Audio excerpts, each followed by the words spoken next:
செய்யறாங்க அப்படின்றத முதல் முறையா அதிமுகவை நேற்று கடுமையாக விமர்சிச்சிருக்காரு. இதை எப்படி பாக்குறீங்க? உங்களுடைய கூட்டணியில் இருக்க ஒரு கட்சி இல்லை தம்பி விஜய்க்கு வந்து கொஞ்சம் அனுபவம் இன்னும் போதாது அப்படின்னு தான் நான் நினைக்கிறேன். அவர் என்னன்னா தனித்து விடப்பட்டதால் ஏதோ அப்படி பேசுகிறாரா என்று எனக்கு தெரியவில்லை. ஏனென்றால் அவரோட பேச்சு எப்போவுமே நான் கேட்குறேன், உச்சபட்சத்தில் இருந்து வந்திருக்கிறார் என்று சொல்ல. அரசியலில் நிறைய பேர் உச்சபட்சத்துலேருந்து வந்திருக்கோம். உதாரணத்திற்கு நான் மருத்துவராக இருந்து உச்சபட்ச ப்ராக்டிஸை விட்டுட்டு தான் வந்தேன். டாக்டருக்கு ஆக்டர் குறைஞ்சது கிடையாது, ஆக்டருக்கு டாக்டர் குறைஞ்சது கிடையாது. அதே மாதிரி தம்பி ஐபிஎஸ் அவர்களும் உச்சபட்ச பணியில் இருக்கும்போது தான் வந்தாங்க. எங்கள் டாக்டர் கிருபாநிதி உச்சபட்ச ப்ராக்டிஸ்லேருந்து தான் வந்தாங்க. அதனால் அரசியலுக்கு இது புதுது கிடையாது. அதுவும் பாரதிய ஜனதா கட்சிக்கு புதிய கிடையாது.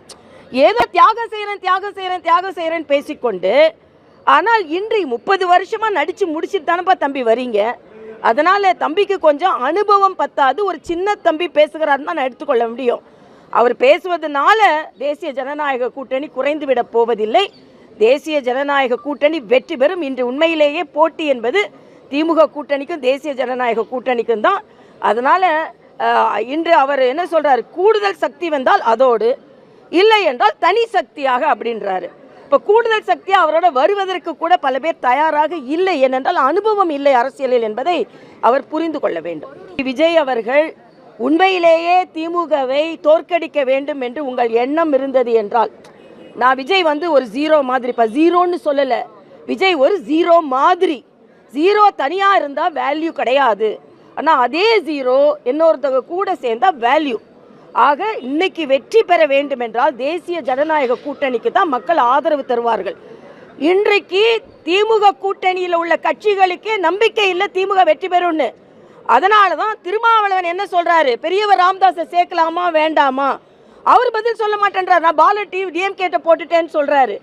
அதே மாதிரி காங்கிரஸ்ல இன்னைக்கு சூரியனை பார்த்து கும்பிடுறவங்களோட விசில் அடிக்கிறவங்க தான் அதிகமாக இருக்காங்க. ஆக காங்கிரஸ்ல உள்ள பிரிவினையை என்ன செய்ய போகிறீர்கள்? ஆக அவங்க கட்சிக்குள்ளேயே கூட்டணிக்குள்ளேயே திமுக மறுபடியும் வெற்றி பெறும் என்ற எண்ணம் அவர்களுக்கு இல்லை. தமிழகத்தில் வெற்றி பெறுவேன் அப்படின்னு சொல்றாரு. தமிழ்நாட்டில் தனித்து போட்டியிட்டா அவர்களுடைய நிலை என்னவா இருக்கும்? உங்களுடைய ஒரு அட்வைஸ்னா என்னவா? இல்லை, நான் ஏற்கனவே சொல்லிட்டேன் தம்பி, யார்கிட்டயானு சேர்ந்து இருந்தால் அது வேல்யூ ஆகும். தனியாக இருந்தால் ஆரம்ப கால நிலை, தமிழ்நாட்டில் உள்ள நடிகர்கள் முதலிலே வந்து அரசியலுக்கு வந்ததையும் அகில இந்தியாவில் அரசியல்கள் முதல் நிலையில் வந்ததிலையும் உடனே, அதாவது என்டிஆர் எம்ஜிஆருக்கு கம்பேர் பண்ண முடியாது. ஏன்னா அவங்க அரசியலோடு சேர்ந்து தனது வாழ்க்கையை மேம்படுத்தினார்கள். உடனே திரைப்படத்திலிருந்து வந்து உள்ளே வந்து முதலமைச்சராக வருவது மிக மிக சிரமமான காரியம். அதனால் அவர்கள் தொண்டர்களின் உழைப்பையும் அவர்கள் ரசிகர்களின் உழைப்பையும் அவர்களின் தொண்டர்களின் நம்பிக்கையும் தம்பி விஜய் ஏமாற்றிவிடக்கூடாது.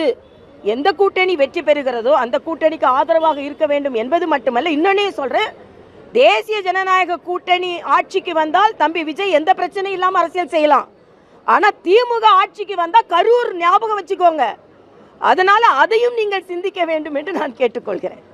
நன்றிப்பா, நன்றி.